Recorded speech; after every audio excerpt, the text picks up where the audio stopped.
acknowledging the land that our organization sits on, which really all over the country is stolen lands from Indigenous people, unfortunately. And so I've become really interested in this because I've worked in Native communities, as does Leslie right now, actually. And this land acknowledgement, which I wrote, was vetted by Peter Jemison at Ganandagan and an elder named Gabriel Papa, Seneca people. So I had written something and then they edited it and added their own things, including Indigenous language, which I'll do my best to pronounce right. But I'm hoping that our social action programs, we can begin with these land acknowledgements and other people can read them besides myself, and just, you know, feel comfortable doing the best you can with some of these new words. But, you know, our temple sits right at an important spot for the Seneca people. And we're hoping to have a program with the Penfield Anti-Racist Alliance about the history right around where our synagogue is. So that's a follow-up, something I'm working on now. So I'm going to start with a land acknowledgement and then we'll start our discussion. We acknowledge that we live on the stolen Indigenous lands of Turtle Island, known today as Rochester, New York. The original occupants of the land are the Onondaga, the Seneca or people of the Great Hill, and the Haudenosaunee Confederacy or people of the Longhouse. The Seneca are also known as keepers of the Western Door, being the westernmost tribe of the Haudenosaunee Confederacy. We acknowledge that the Haudenosaunee are still here today, actively working to preserve their languages and culture, as well as being frontline protection to our planet, known to them as Aitino'e, meaning our mother. As allies of all Indigenous peoples, we take time to reflect on their strength, resilience, and the many gifts they have given us. We give thanks for the foods, creations, and especially acknowledge the Haudenosaunee roots of democracy, which became a model for our Constitution. We vow to accurately and appropriately teach the living history of Indigenous peoples to our children and work to end fictional colonial narratives on Turtle Island. There's kind of a lot to think about in that. So you'll be hearing that again, and you'll maybe get more of a chance to absorb it as time goes on. We didn't discuss who's going first. It's okay. Could we just see by a show of hands how many of you have actually watched the video, A Tale of Two Cities? I'm going to say I've watched one half. Fine. Okay. And it's okay. I mean, we are thrilled to have you here, whether you have watched it or not. After Nancy and I saw it for the first time when it was shown by the Levine Center to End Hate.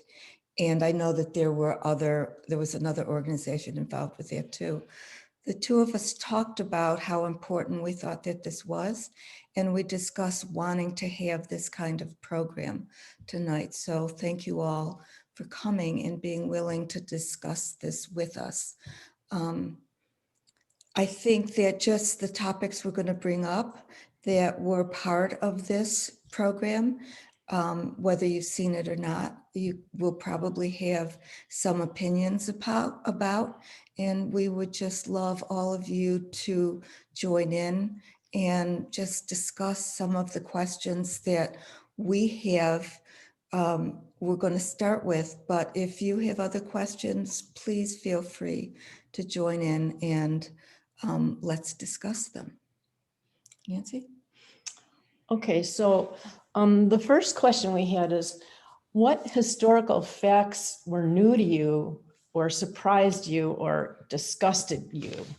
And then we have a timeline, which I'll have Lindsay put up in a couple minutes, but were there any things in there that just you didn't know about, surprised you, were new, or for me, there are a lot of things that disgusted me. So that's why I put that in. Yeah, So I was, I don't know why I was surprised, but I was surprised that Eastman, or George Eastman, wouldn't let African Americans work for the for Kodak, Mhm. and then that Bob Wegman would not let African Americans work at Wegmans, which surprised me. I didn't know that. Mhm. Um, Well, especially we're not from here. So it really was shocking to us because we come from much more diverse areas where we had been exposed to integration more. And that's one of the reasons that we wanted to do this program tonight. Rochester is so segregated, and we wanted people and our congregants to understand where those roots came from and why we are still that way today. Hi, Renee. Thank you for joining Hi. us. Yeah, I'm sorry I'm late. You are fine. We just started, so Good. thank you for being here with us. we're talking about what things in the program, if you did get to see the video, surprised you or new to you or disgusted you even. So anything else? We could, Lindsay, do you want to put up the screen share with the timeline? That way, that might bring some other things to mind. Ari, did you have something you wanted to say? Yeah, I was just gonna say the minstrel shows, Oh, Yeah. blackface and Ah. caricaturing black people. I didn't realize that was such a widespread phenomenon and form of entertainment, which is, and even up here in Rochester. Mhm. And I don't remember the name of one of the Jewish organizations, hosted such an event. Right, exactly. You Mhm. know, we're not, we were, I'm sure that there were, Jewish people in the Jewish community standing against certain forms of racism, but it's not like we didn't, as Jewish people collectively, participate in this at all. So that was upsetting. Yeah. I There, mean, yeah. I was in high school then and totally unaware of that, but I mean, it went through the early 60s. So yeah. both Judy and I went to Monroe High School, and I don't think there was anything there like that, but there were other things like all the African-American kids in manual labor classes in the basement, but we didn't have minstrel shows. Yeah, and Sharon and I went to Franklin. And there were a lot of kids of color there, but they weren't in the Regents classes. There were maybe there were 8 or 9 in our Regents classes, and the rest of them were in the basement. This was in the early 60s. And Yeah. and maybe about 10 or 12 years ago, I was in an organization where I met a woman of color who was at Franklin the same time that I was. I did not know her, but we got talking about our experiences there. And it was like the two of us had gone to 2 separate schools. It was just, there was I don't ever remember talking the way we are talking now, or hearing about the plight of people of color then, or it wasn't part of the conversation that was going on, which breaks my heart because we could have been working on this for just so much longer. One of the things that really bothered me was that that FDR signed this New Deal, the FHA policy, that prevented people of color from getting money to buy homes. And this was signed, I think, in 1934. So at that time, and then right up until, well, actually for a long time, but especially after World War II, when our veterans were coming back, our white veterans and our veterans of color.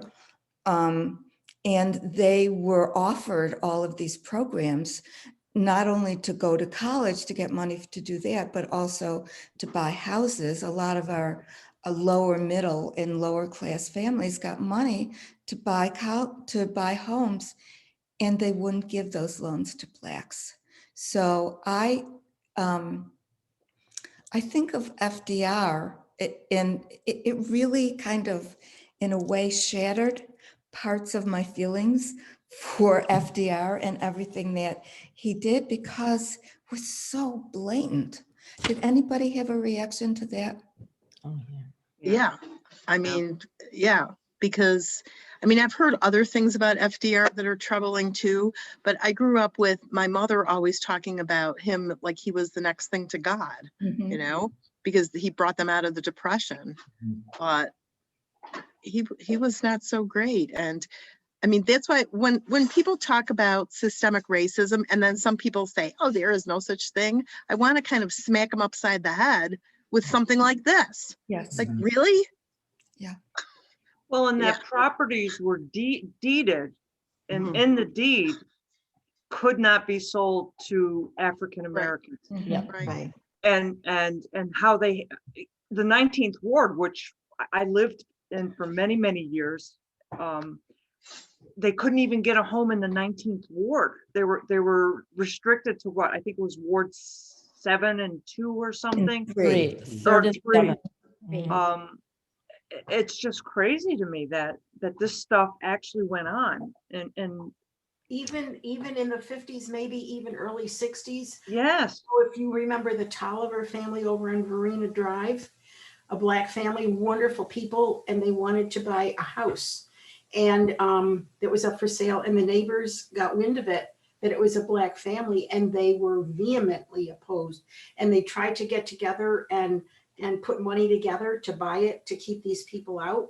And the Tollivers did move in. I mean, they're an amazing family. And but this was recently in the Yeah. scheme of things. I mean, Yeah. even within our lifetime, yeah. yeah. And wonderful people.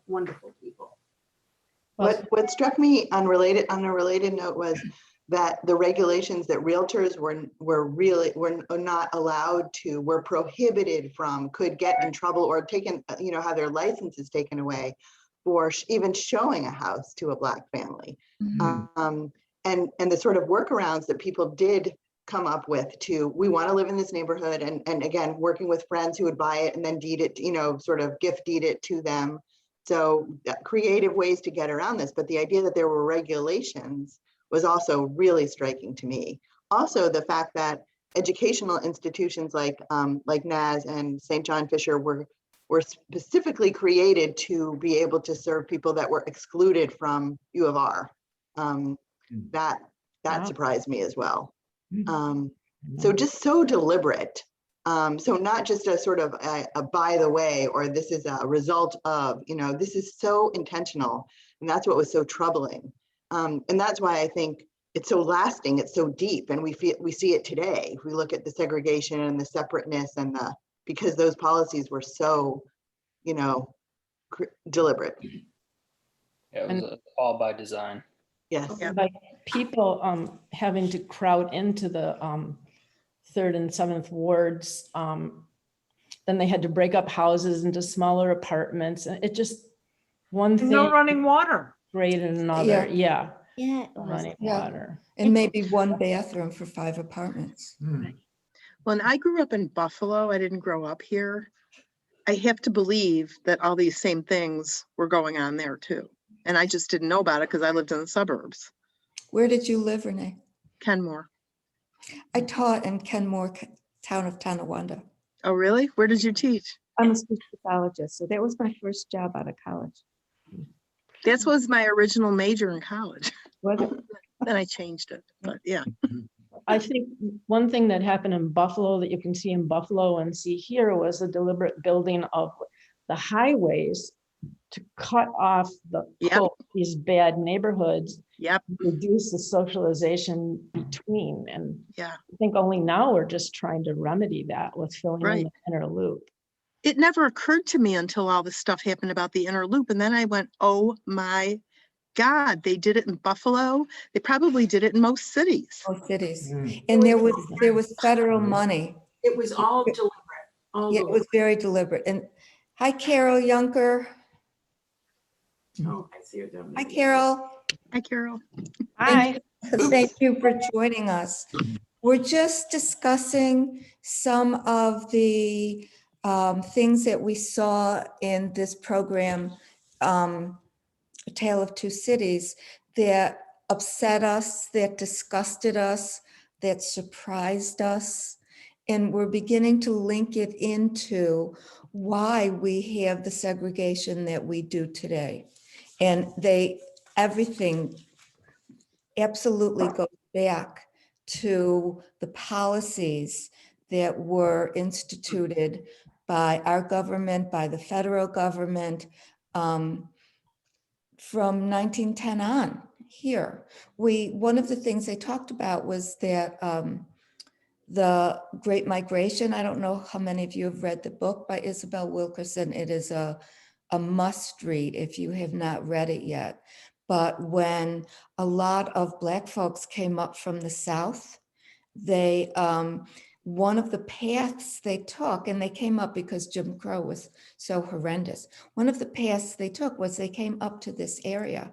And one of the reasons they came up here is that there were a lot of fruit farms, and many of them were farmers, had been farmers in the South. And so that was the very beginning. Lindsay, do you think you could put up the screen share? We did a timeline just to, I know you're not going to be able to see everybody with this up, but Nancy and I did a timeline just to give all of us a reminder of how far back this actually goes. And you've mentioned most of the things from the beginning. So maybe we could ask our second question. For those of us that grew up in Rochester or any other place, what was your neighborhood like, your schools? Did you think at all? Were they integrated at all? Were your neighborhoods integrated? Nope. Well, My neighborhood wasn't integrated. I mean, it was integrated religiously, but not. Yeah. Right. And in Right. Monroe, Nancy, Al's class was 58, and there was not one person of color in his entire class. In my class, we had 3 or 4. And then after there were more, but really, I wouldn't say that we were, a diverse school by any means. Maybe by the 70s, 80s, it certainly changed, but we didn't grow up with much diversity at all. I grew up in a poor neighborhood, and so it was very diverse. Well, I shouldn't say it was very diverse. It was African American, Puerto Rican, and poor white people. And so the school, it never occurred to me. I mean, the school was integrated, and everybody got along, and everybody was in the same classroom. So I didn't grow up with that experience. I was very comfortable in an integrated school, and was surprised when I came to Rochester about how segregated things were. I mean, where But I was think this? it was a socioeconomic that kept us together. Well, Leslie? Nancy and I Sorry. went to the same elementary school, and I don't think there were any people of color in our school. And then I ended up going to Brighton High School, and the same thing, even more so, really. Yeah, This is and back in the I went 60s. to a city elementary school. I went to number 8 school, and there were no kids of color there. Ari, you are of a different generation. What was it like for you, and where did you grow up? I grew up in a suburban area downstate, and in retrospect, there were a few kids of color in my school growing up, but not very many at all. Okay. Very little exposure. I think what was striking, like, and Donna said the same thing about Franklin, is at Monroe, that the people were separated. The few that were there were, I don't think they were considered able to achieve, so they put them in these dumbed down classes in the basement, which Really? when I look back, it's just, yeah. I actually looked at I graduated Monroe in '62. I looked at my yearbook recently, and the only African-Americans that you ever mixed with were the ones that were on the basketball team or football team. But I don't even think they were in our classes, No. with the exception of maybe one or two here and there. But you know, Nancy, when you said that they dumbed down the classes for these kids, I hate to say it, but when I was at 36 school for all those 21 years, and I just stopped because they closed the school, they dumbed down the education there like crazy. It's pathetic. And they don't even give today, and they don't even give the kids a chance to even try to do, you know, a normal curriculum. They're so cheated. It's heartbreaking, absolutely heartbreaking. Mm. And it's today. It really, really is. Sharon, what was your experience at Franklin? And yeah, what was your experience at Franklin?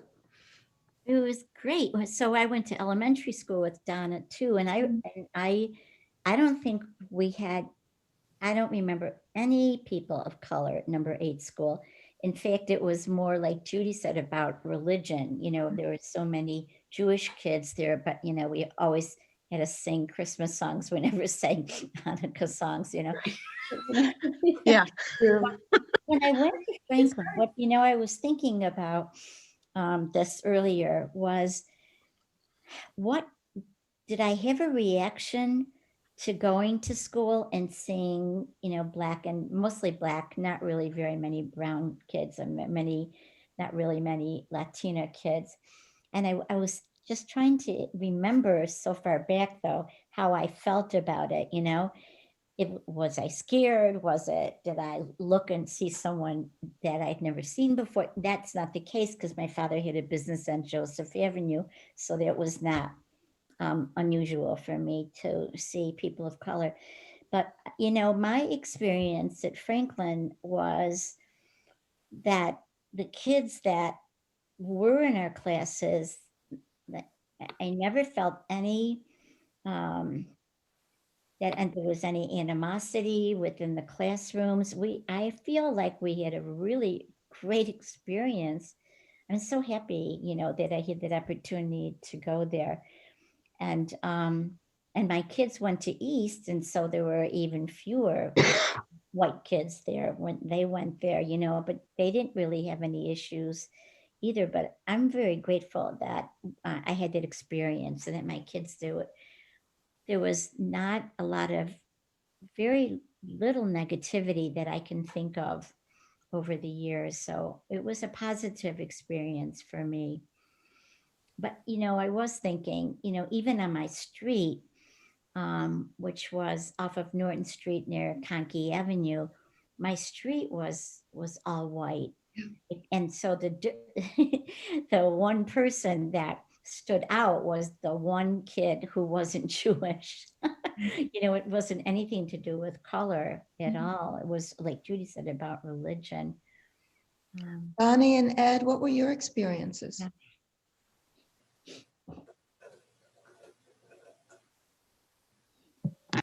Oh, there we are. Well, I grew up in a I grew up in a village in Michigan, in central Michigan, and it was a completely white town with all the things that go along with that, being shallow-minded, narrow-minded is a better word for it. And we had an English teacher who was hired. He spoke Chaldean. He was from the Middle East. And he was the most marvelous teacher, really fantastic. And I remember that he gave me A's for my writing. And then all of a sudden, there was this big, contentious time in school, whereupon he gave the superintendent's son a well-deserved F. In fact, he was in my class, this son, and he couldn't write. He was, I guess he thought he could coast along because he also had a very bad attitude. And so very shortly, Mr. Yatuma, which was his name, he was fired. And I hate to use this term, but that's what they called it back then. He was blacklisted. And he couldn't find a job for a couple of years. And then finally, relatives found a job for him in the Detroit area where they lived. But it was so sad to me because he was so talented, really talented. Well, I grew up in, Shaker Heights, Ohio, which is like a Brighton. It's actually, currently, it's one of the most stable, integrated middle-class suburbs, I think, that, in the country or in the East. It was just beginning to be integrated. And I do remember, maybe it was around 1960, 1961. Again, even among my own family, the Jewish and Jewish relatives, the shock that a Black family bought a house, not that it wasn't near us, but bought a house, and they had to go through, somebody else. It was a lawyer that bought it, like someone mentioned earlier. They had to disguise, but that shock eventually gave way to reality. Other families moved in. It was a middle-class area. The high school today is much more integrated than it was in my day, but it has a good reputation. I stay in touch with some of my classmates through reunions and various other ways. So, it's similar. The initial thing, the shock that someone dared to do this, even though they had to use a workaround. I think it was a common reaction in suburban America. It's unfortunate, but that's the way attitudes were. And I think that in many places they continue to be that way. I know that there are a lot of suburbs where there are very few Black families, and those Black families who live there, they get stopped by the police. They get, what are they doing there? Why are they walking on the streets? I've had families talk to me about that. So it's still going on, which to me is why we are here and why we need to be discussing this, not just those of us who are here, but we also need to then take this information that we learned and talk to other people, because I think that's one of the ways things are going to change, is just by having discussions like this.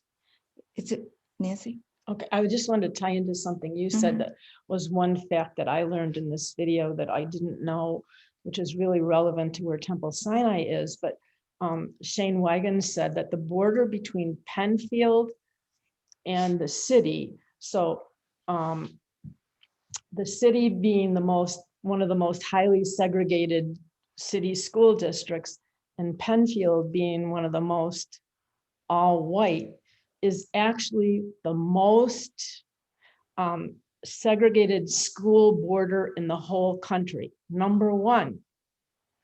So that was very, very shocking to me and disgusting. And so both Ari and I have been participating in the Penfield Anti-Racist Alliance. And I was really shocked to learn that in Penfield, there's only one African-American, one teacher of color, and one para of color. That's it in the whole district. And So, And Well, you know what? I don't think there are many more really in Brighton, if you think about it. How many teachers are there of color? You no, know, there aren't. So I think the districts need to be actively doing something about it. okay. I went to Penfield High. Well, I went all through Penfield, and I was gonna say, even back then, I knew that it was very segregated because the only people of color that were in the school were from the urban suburban program. And I have horrible memories of the way that these kids were treated. In fact, I have a really good friend, Tom, who was an urban suburban kid, and he was treated like he was trash. And that really affected me growing up. I also want to say the school that my son goes to, which is a BOCES school, is over 2/3 kids of color. So what does that say? Yeah. Where are we putting those kids? Mhm. there's work happening just now in Penfield, as well as other districts, to implement a curricular unit that Shane Wygand and one of the Tale of Two Cities speakers and the Pathstone Corporation have developed to teach the history of I think it's called redlining and resistance in Rochester. And so and that's not even the whole story, but it's just a piece of it, of actually teaching this history. And when you asked about growing up, before, I was reflecting that I didn't know about redlining until I was out of graduate school. I mean, within the last 3 years. Me too. Me too.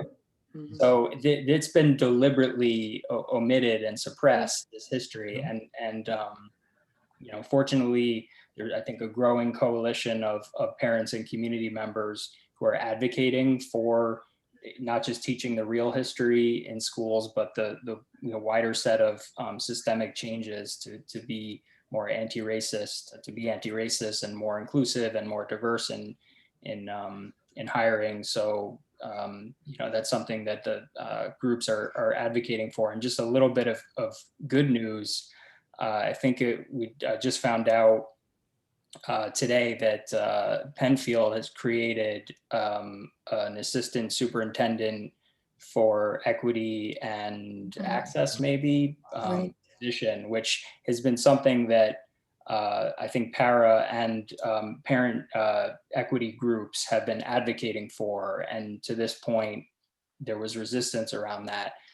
So it's really great to see that they're creating a position on this level that's charged with, leading and implementing these kind of changes. So that's very, very welcome news. But we also see, we have to avoid this assumption that things only get better, right? Because we've also had, I think, 3 incidents of racism, and actually some anti-Semitism too, anti-Semitic language or symbols in the last month or so. So this kind of racism in the schools is not, it's been progress in one way in terms of the schools being more integrated and more diverse. And we still have a long way to go because it's so segregated, but there's still so much work to do. Well, what was the schools? I'm sorry, Donna. No, the go schools that use that worksheet. Oh God. About the slaves came to America to work what kind of jobs? Yeah. And to think that there's teachers who thought that was okay. Yeah. That was Pittsford. There were 2 schools. There was Pittsford. Then I don't know if it was Greece initially. It was Webster. Was it Webster?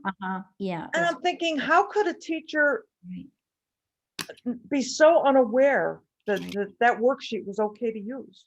Yeah, but the other thing is, why don't parents look at the work that their kids are doing, and why wasn't this picked up, at least a few years ago? I was beyond mortified. I couldn't believe that.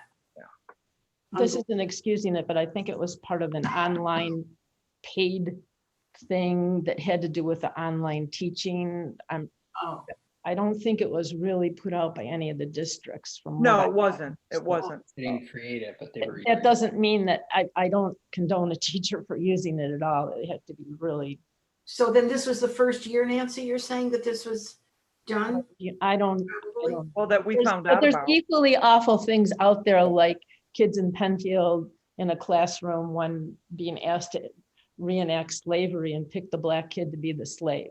This Oh. actually happened this year. Yeah, so very traumatizing and inexcusable. He was a first year teacher. However, as a former teacher, we all take methods classes, and I've never heard of anything like that sheet that would ever indicate that slaves wanted to come here. Oh my God. It is very, very horrible. I think we have to remember that just as we talked about a lot in our health disparities lectures that we had, and we talked about health professionals, excuse me, there's a lot of racism in all of us. And there's a lot of racism that people don't even realize that they have. And they are in all kinds of professions. And their racism is so much a part of them because it was so much a part of our culture that they don't even think about it. We have so much work to do. Well, is there anybody who wants to say anything else about this before we go on about what we've been talking about before we go on to our next question? Was it, You haven't said anything. Oh, okay. Oh, the sound is on. Let me turn the mixer on. I didn't watch the film, but Marcia did. So Yeah. Marcia, are you there too? yes, I'm yeah. here. Hi, Marcia. So are there things about where you grew up, where what was going on then that you want to share? Well, I grew up also in New York City, and it was actually 70% Jewish. So that's what I was exposed to. And when we moved with our kids, we lived in Kansas City for about 13 years. And the school there too that we were in was pretty segregated, and we didn't like it. And then here we moved to Rochester, and ended up in Pittsburgh, and we said, oh, this is just like Kansas City, all not segregated.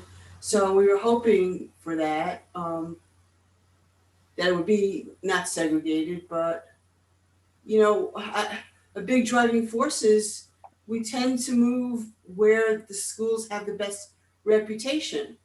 And let's face it, the Rochester City School District, and I worked there for almost 20 years, is not the best place kids get good education.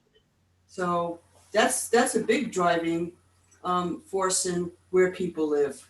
Which is another huge, huge problem. And it has to do with wealth. Yeah. It has a lot to do with wealth, which also leads us into our next question, is that we wanted to talk about the wealth differential that's at the heart of everything that has gone on in the Rochester area and continues to go on. There is a lot of generational wealth that was passed on by white families that started out right after World War II, that they were able to get the loans. The loans were able to be secured. You build wealth by owning homes. And then when you move up and you buy your next home, you can buy a better home. And then that home, that money can be then given to your kids to help them go to college and buy their first home. And the Black population didn't have that because they, as we talked about before, because of the FHA loans that they could not get.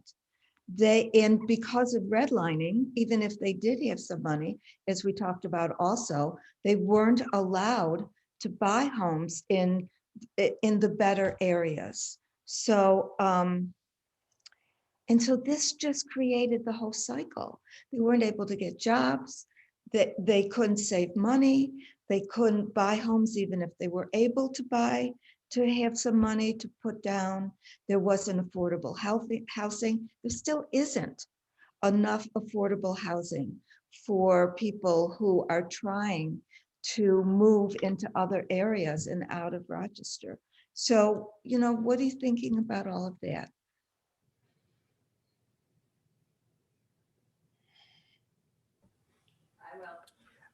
I was thinking about my favorite person, Mayor Lovely Warren, who wants to take some of the marijuana taxes, the legalization of marijuana taxes, and which I find interesting, but I didn't know what my opinion was on giving money to the Black community, the reparations that they're talking about.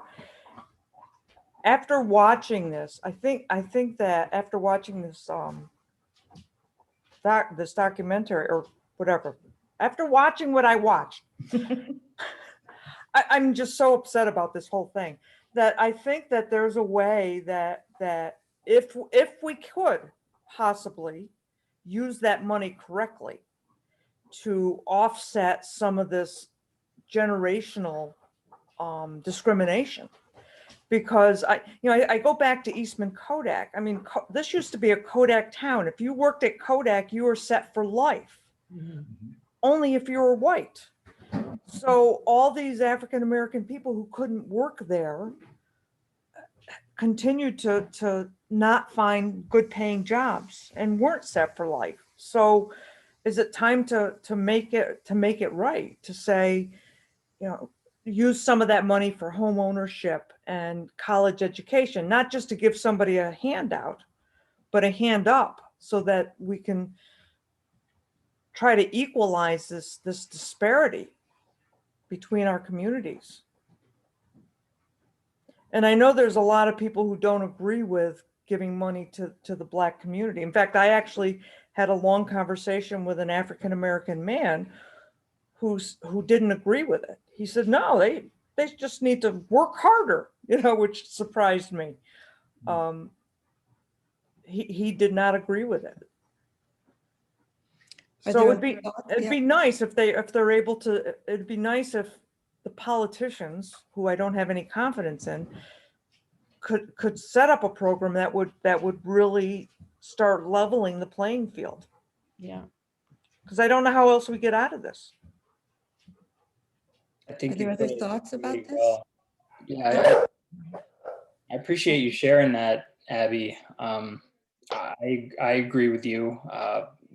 Personally, I appreciate that I think we should talk about reparations, right? And we should create space to have a discussion and a debate, and be open to different perspectives. But to me, it's just so clear, because this system was created by design, and it wasn't just to exclude, right? It's not like white people were, had sort of built this, this society, right, and these systems of wealth, and then we said, okay, Black people, can't participate in it, right? And that led to, over time, a disparity that we're talking about equalizing.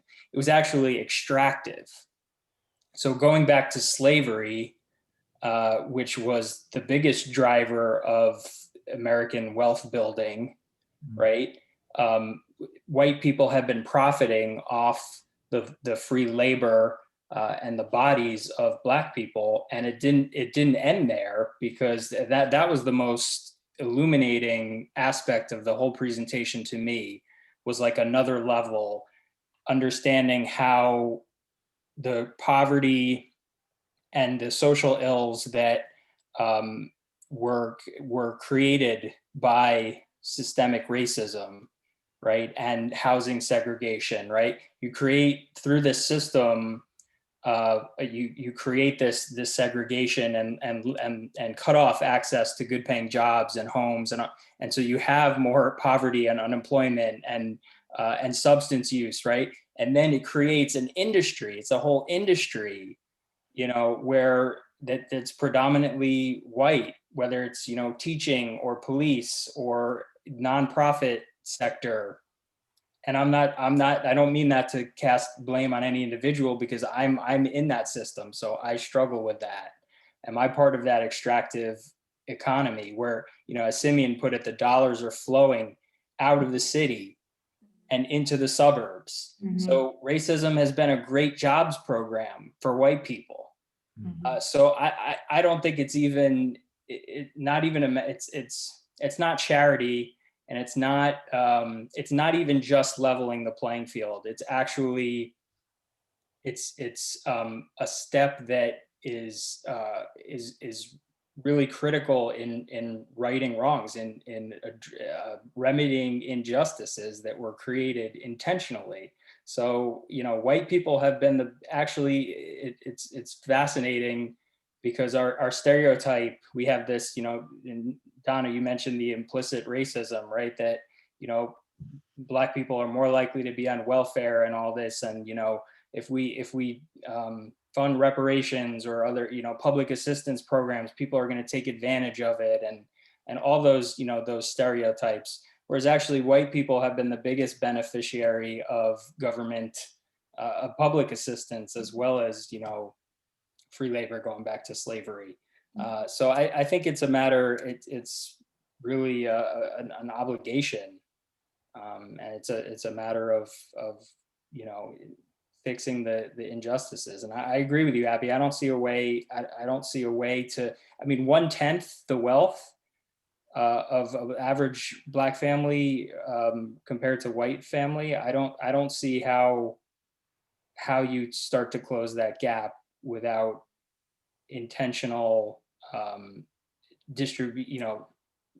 transfer of wealth. I just don't. What worries me is I'm all for reparations and helping in any way possible, but what worries me is the bureaucracy and the red tape and the policies and so on. And I'm just so afraid that these people who are so disenfranchised are going to be humiliated even more going through this process to help them out. And that, I mean, you see it all the time, you know, I mean, even look at the COVID vaccine and how the Black community was so mistreated, and it was horrible. So that's something that worries me. If we could just say, come to our doors, you know, sign this paper and here you go, that would be great. But I worry, and I don't know how, you know, we'd all be great, you know, helping these people and so on. But I do worry about some people who are in positions in these agencies, and I don't want them to be even more mistreated than they have been. And I don't know how does anybody feel that way? I mean, that's a real issue for me. It really is. But Ron wanted to say something. He's over here. That's all right, I'm here. Hi, Ron. Hi, I'm following up on Ari's comments. And I work as a learning coach with inner city high school kids that have gotten into RIT, and try to help them adjust to what that environment is like, and not having parents or family who have some of the values and stamina to make it through college curriculum themselves. And so there's got to be some element of sort of mentoring individuals or families into, you know, once there's some reparation and some funds to level the playing field on a kind of house you have, or neighborhood you can go to, there needs to be some interaction with the greater society to help each other out in order to really integrate them into the community and to have the attitudes and strengths to make it as people in our society. So it's just my own personal experience working with these kids, that they benefit, they're like sponges, mostly picking up affectively what you're trying to help them adjust to more challenge in their lives, and that they can do it. That's what makes it work. Anyways. You're given the chance. Yeah, thank you, Ron. I think too, thinking about reparations or funding or support in really strategic ways. So maybe not just X sums of money, but looking at areas of education, for example, and housing. So dedicated down payment assistance, for example. So to buy a house, you have to have all this cash. Most of most folks don't have that cash, that down payment. So that kind of targeted, if we're looking again at the redlining and at housing, could that make a difference? If you're looking at people getting into debt with student loans, could you do debt forgiveness? And then that would free up folks to maybe use the funds differently. So I don't think these are new ideas, but I think being strategic and certainly having folks that would benefit be a part of the process in determining how these funds should be used and distributed and managed, honestly, and having the right managers. And maybe it's not the government at all. Maybe it's trustees who are the right trustees that are managing these funds. And I have seen a movement, with all the focus on diversity and equity and inclusion, I have seen some movement on the part of philanthropists to give differently, to first of all, increase their levels, but also change the way that they're giving to more of this community ownership of these funds that would make a difference. So I don't know how that ties into what we could do, but I think in terms of funding to address these disparities, part of it has to be funding. And that leads us to, we just have a few more minutes, but that leads us to what we can do and what Simeon Bannister talked about toward the end of the hour of their program, of what we can do to begin to make inroads. And I believe it's going to take a very long time. I believe that it's not going to be in my lifetime where I'm going to see great changes. But I think my view is that we all have a responsibility to do something, to find a way to do whatever we can do. He talked about investing in the Black, Indigenous, and people of color community, finding ways to do that. He talked about patronizing businesses that are owned by people of color and Black people. If you are in a business creating jobs, making sure that there's opportunities. He talked about hiring people who look different than you do if you are in their position. Also, and he also talked about changing zoning laws in suburbs. And I think that that's something that a lot of us could get involved with, because the zoning laws, I know, are very specific, and the zoning boards are keeping them very specific. And a lot of the suburbs don't want affordable housing in their communities because they don't want that class of people to come in. Another thing that, and I know Lindsay, your aunt, Susan Stanger, is working on a board in Pittsburgh. She's working for a woman who is running for a school board position.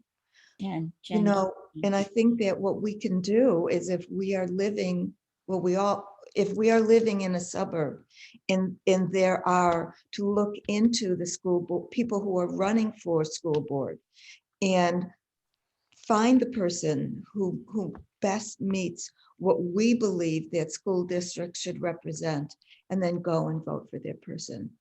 Nancy, do you have anything to add?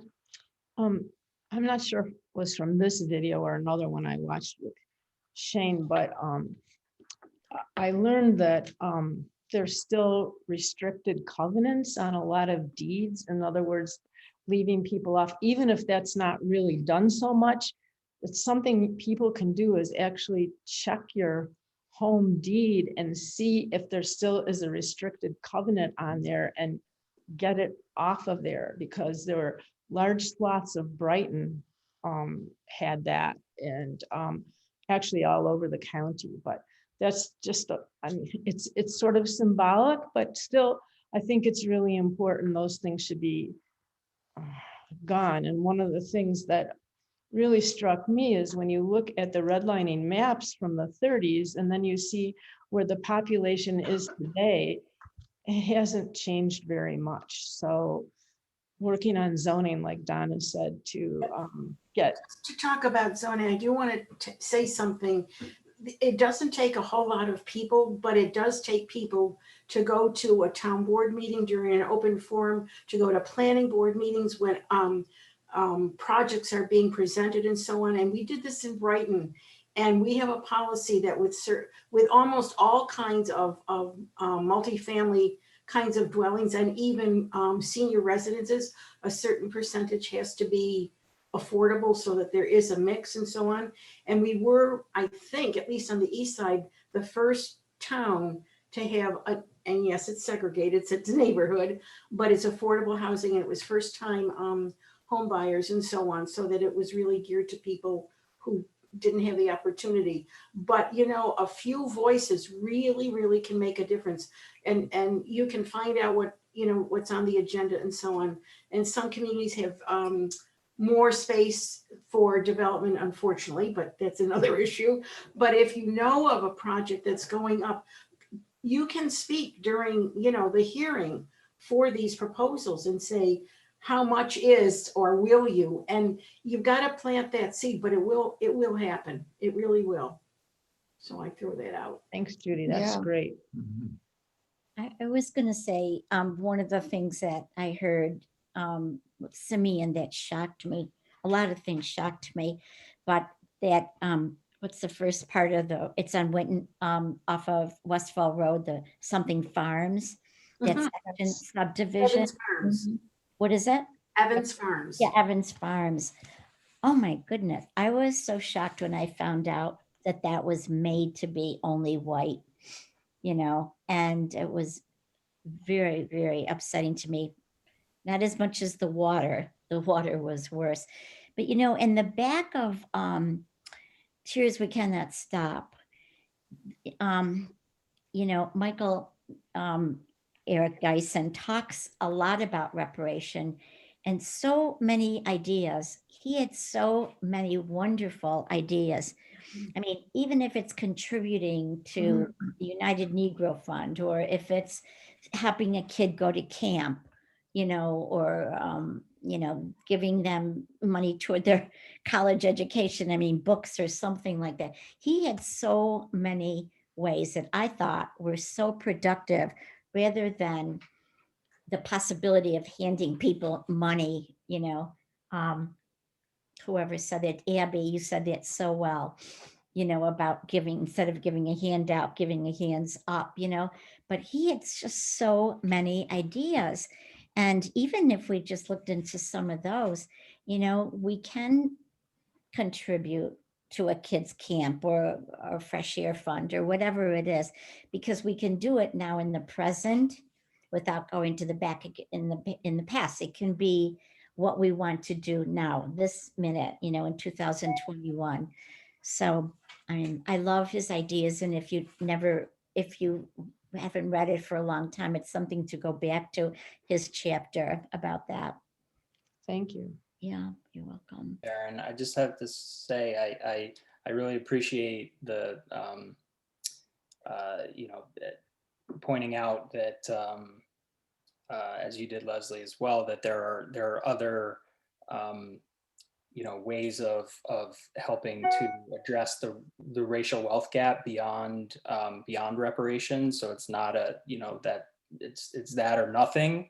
But I just find it, I find it fascinating that, and troubling, and I would ask us collectively to ask ourselves this question: why, after again, incalculable amounts of wealth that have been created from racism going back to slavery, that white people have profited off of, that when we think about that as a form of extraction and also public assistance that were, government assistance that was limited, as in, federal home loans to white people, that when we think about a similar government assistance program or transfer of wealth program that would would sort of help to equalize that disparity in wealth that's which has been driven by racism, we seem to be very concerned about the potential for misuse, right? and that you know, people are not going to spend it responsibly. And so I would just kind of ask us to reflect on why that is, at least that, you know, as a society, when these programs are benefiting white people, we don't seem to have that same concern. But when it's going to people of color, there's this concern about waste and abuse, and it's, you know, the negative repercussions of handouts. And so it's just interesting. And I think there's some, you know, there's some bias that's at the heart of that. Yeah, thank you. Thank you. So we should, Thank you to the I think committee that for there- having this Yeah, program. thank you, Nancy and Donna, this was wonderful. So if you haven't seen the video, I think hopefully this will motivate you to Mhm. see But it. it didn't, Really good. Shane, and I don't think it was, oh gosh, I don't know, but the Levine Center did something on this way back when at the old Lyric Theater. And I know there were a lot of us from TBK there. I'm sorry, from Sinai there. Remember? Way back when? Oh gosh, it was before, of course, the pandemic. A lot of us were there. You don't remember? There have been a number of programs. That they've done, yeah. That the Levine Center, they brought in those two gentlemen. Oh, that was Richard Rothstein and. No, somebody it else. wasn't. No. It was the two gentlemen who, one was, I'm Oh. not gonna be able to remember Oh, this. yeah. One was Arabic and the Yeah. other was the white supremacist. Yes, right, Yeah. exactly, yes. It was And so the Levine Center is really trying to do a Yes. lot of good stuff. And there are other groups that are also doing that in the city. And we just need to make sure that we are aware of what's going on. Tell your friends, tell other people to watch, to listen, to just think about this stuff. I think it will, you know, that's how it's gonna. Shane's doing a wonderful job though. Shane is doing a wonderful job. School with his He kids. I he mean, just did a program last week a Zoom program with the Penfield Library that I tuned into, and I listened to him again. I can listen to him forever. He's I just, know it. I he's know. great. But he's got to get into more schools, you know? Yeah. Well, Nancy and I want to thank you all for being with us, Thank you. participating with us. This was such a rich discussion. Thank you very, very much. for joining us Both tonight. of you. Thank you for doing it. Yeah. You're welcome. Yeah. I'm gonna go watch the video. Okay. I started part of it. I'll go Okay, finish. yeah, I know. But one of the things that Michael Dyson said was and Ari, I want to thank you for putting that directory on there because it was one of the things he said was to go to Black restaurants. So thanks for putting that. Oh, up. did you put that in? It's on the chat. Put a link in the chat. It's just Bob Rochester, Black-owned business. Rochester. Oh, There's a new black bookstore downtown Yeah. on Exchange Street, which I'm gonna check out on Friday with a friend. Yeah, there was wonderful, there have been articles in the paper too about a lot of Black-owned businesses that we should patronize, especially because of, you know, the pandemic and their businesses have been hurting and so on. There are a couple of bakeries and restaurants and things, we've got it all together. But haven't really gotten out much lately, so. yeah. Thank you for Okay. all your Thank suggestions. you. Good Yeah. night. Good night. Everybody. Thank you, Thanks, Lindsay. Lindsay. Bye, everybody. Thank you.